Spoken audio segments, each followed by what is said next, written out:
स्वरूपं तथा वा कलत्रं यशश्चारुचित्रं घनं मेरुतुल्यं मनश्चेन लग्नं गुरोरङ्घ्रिपद्मे ततः किं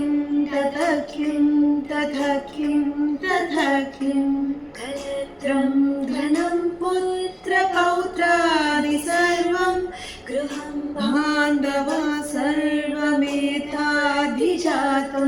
मनश्चेन लग्नं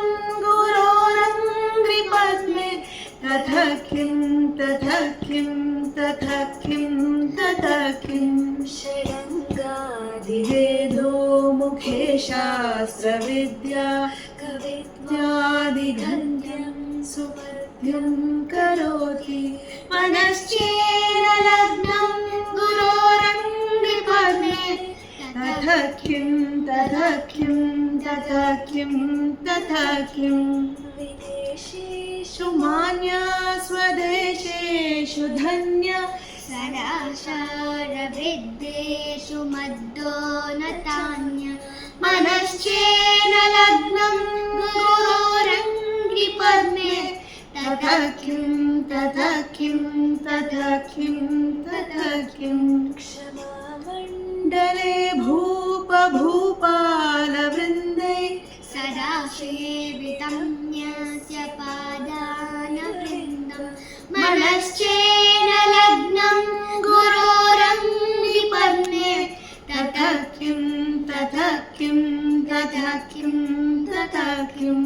यशो मे गतं दीक्षदान प्रताप जगत्वसु सर्व करेय प्रसाद मनश्चेन लग्नं गुरोरङ्घ्रिपद्मे ततः किं ततः किं ततः किं ततः किं भोगेन योगेन वा निरातं न कान्ता सुखेनेदविद्येषु चित्तं मनश्चेन लग्नं गुरोरङ्घ्रिपद्मे ततः किं ततः किं ततः किं ततः किम् अरण्येन वास्मास्य हेहेरतान्ये गणेने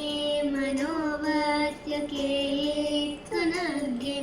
मनश्चेन लग्नं गुरोरङ्घ्रिपद्मे ततः किं ततः किं ततः किं ततः किं गुरुराष्टकं यः पठे पुण्यदेहि पतिर्भूपतिर्ब्रह्मचारी च नेहि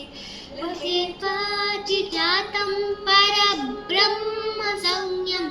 गुरुरुक्यवाक्ये मनो यस्य लग्नं